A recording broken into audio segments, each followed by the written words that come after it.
The US is overspending. Right now, they are at a 6% deficit, meaning they spend 6% more than they earn through taxes. When you're in a deficit, you need to lend money, increasing the national debt every day that passes. That's why Elon wants to cut government spending, and he doesn't just want to cut 6%. No, he thinks it's possible to cut 30%, equivalent to around $2 trillion.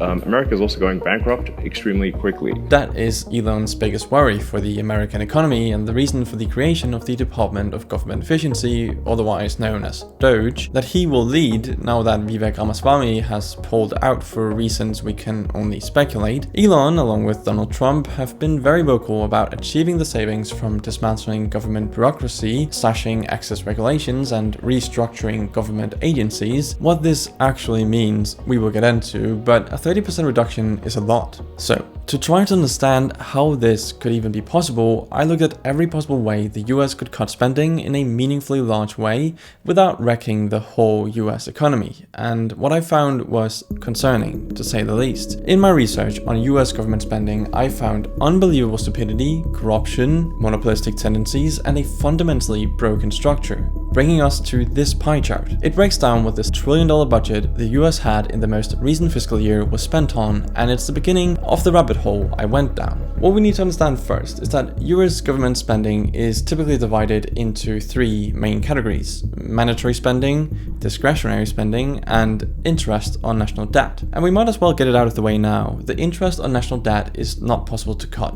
unless you want the country to default, so 13% of the budget we would like to cut is untouchable. No discussion. Leaving us with discretionary spending and mandatory spending. The phrasing of the latter bothers me though, because it implies that the spending in this category is untouchable too, which isn't true. The reason is that Congress can change the laws that govern mandatory spending and in turn change it. Anyway, let me show you why the system is fundamentally broken. These two categories have agencies below them, and they have something in common: a budget. And they all share the common goal of spending every penny allocated to them in that budget, as they are well aware it will be reduced the following year if that is not achieved. Spending all allocated funds ensures stability in the next budget cycle, even if it's not optimal for the greater good. It's so dumb, but it's true. That's how it works. So obviously we need a better system, but the only way we can prevent this is to reevaluate from scratch. This means agencies must justify every expense starting from zero, rather than relying on the previous year's budget as a baseline.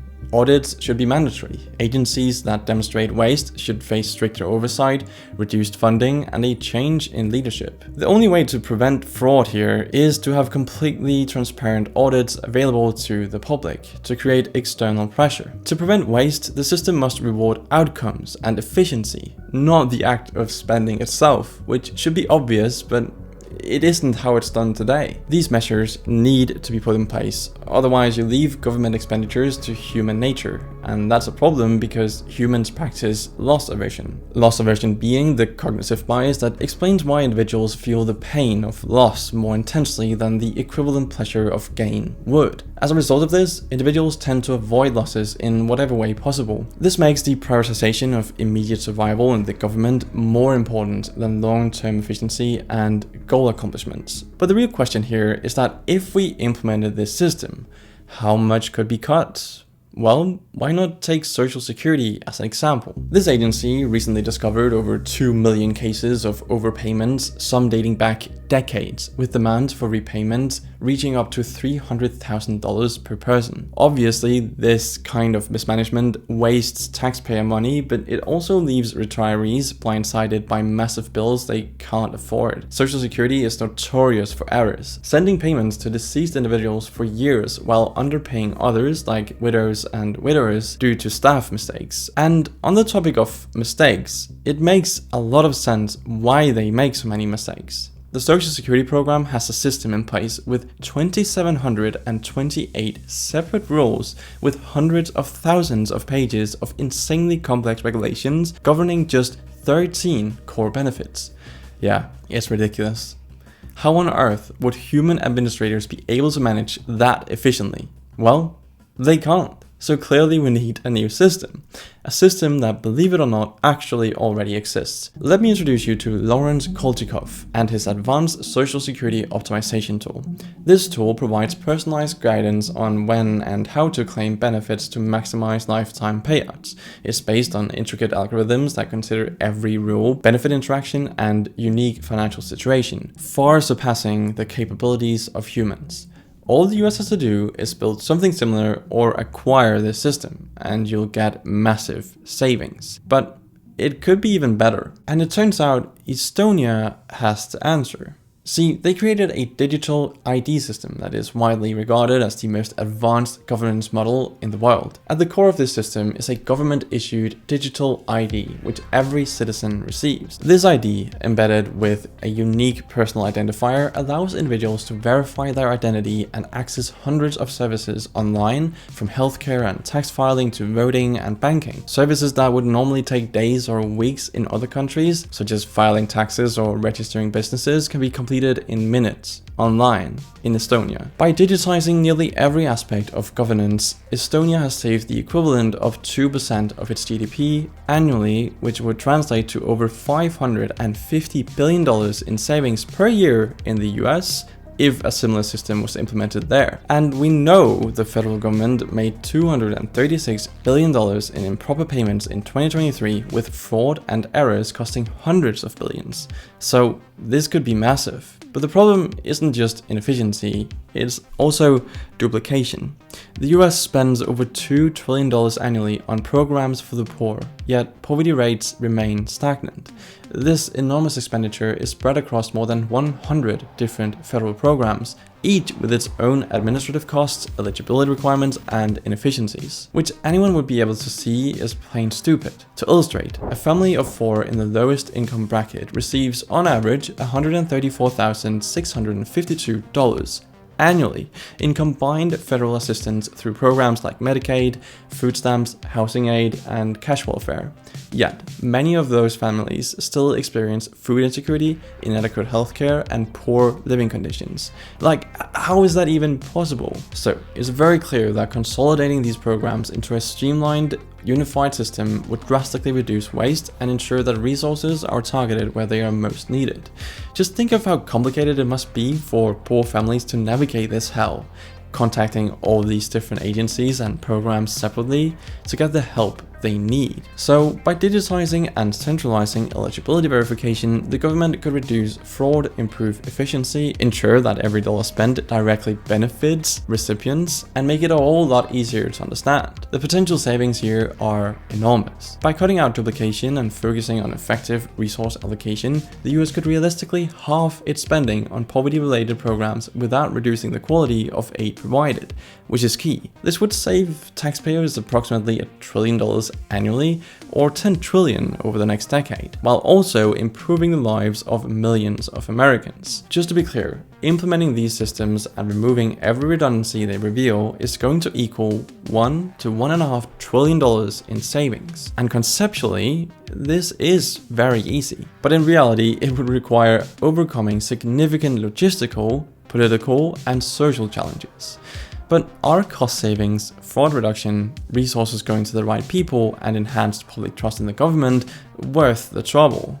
Well, while the potential benefits of consolidating US social programs into a unified, efficient system are undeniable, the transition would have significant impacts, particularly on government workers. The most immediate and visible consequences would be the displacement of thousands, if not hundreds of thousands, of government employees and contractors who currently administer these programs. Many of these roles involve manual processes like processing applications, verifying eligibility, and handling administrative tasks. With a centralized automatic system, the need for such positions would be drastically reduced, if not completely eliminated. To address this, the government must invest in retraining programs to transition workers into growing fields like tech, healthcare, or cybersecurity, and provide incentives for private sector hiring. Without such measures, economic impacts could be devastating. So, while technically feasible and financially advantageous, consolidating US social programs into a unified system would be a monumental effort requiring bipartisan political will,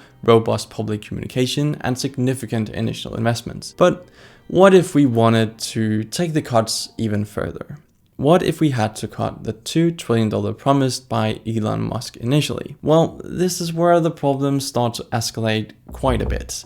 See, Medicaid, for example, makes up 9% of federal spending, and you could save 50 to 100 billion annually by cracking down on fraud and adjusting eligibility, but millions could lose coverage, risking public backlash. Then there's federal retirement at 4% of spending. Here you could free up 20 to 50 billion by raising the retirement age and switching to 401k style plans, though that would obviously upset unions and retirees. SNAP, which feeds millions of people, could save 5 to 10 billion with stricter work requirements, but it would push families, especially with children, into food insecurity. Social Security, 22% of the budget, could save 50 to 150 billion by raising the retirement age and means testing benefits, but would leave soon-to-be retirees vulnerable. Medicare at 13% might save, 50 to 100 billion dollars by negotiating drug prices and increasing premiums for the wealthy, but it risks reducing access to care. Smaller mandatory programs, from unemployment benefits to veteran services, could cut 50 to 100 billion, but the human cost would be devastating. In total, the US could potentially save $200 to $400 billion annually with aggressive cuts in these specific areas, but these savings come with massive economic and social consequences, particularly for low-income families, seniors, and veterans. So it might not be the best idea, but just for the sake of this video, let's just say they will cut $400 billion doing this. So let's add this to the total, bringing us to the potential savings of $1.9 trillion, meaning we only need to find $100 billion more to reach our goal. The problem is I'm out of ideas. Although I did stumble upon something in my research that might be worth sharing: cost-plus contracts. The US government frequently uses cost-plus contracts, where the contractors are reimbursed for expenses and guaranteed a profit margin. The idea is to protect companies from unpredictable cost overruns. The problem is it encourages cost overruns, since contractors profit more when costs rise.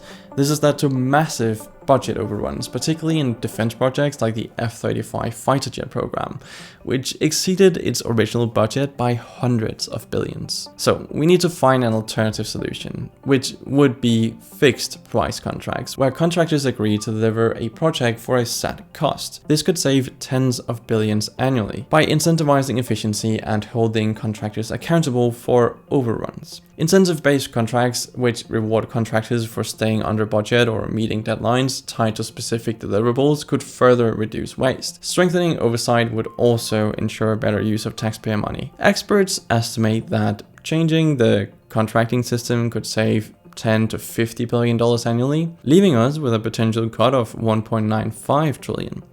So it's technically possible to save $2 trillion. And while writing this, Doge tweeted that they've already reached $1 billion per day in savings, adding up to $365 billion US per year in savings. Meaning in just 9 days of operating, they've achieved 18% of their goal. Quite impressive, honestly. And Trump has now offered, in an email sent to millions, buyout packages to almost all federal workers who do not want to return to the office. The Trump administration expects up to 10% of employees to accept this offer, equivalent to around 200,000 people of the more than 2 million workers the federal government currently employs.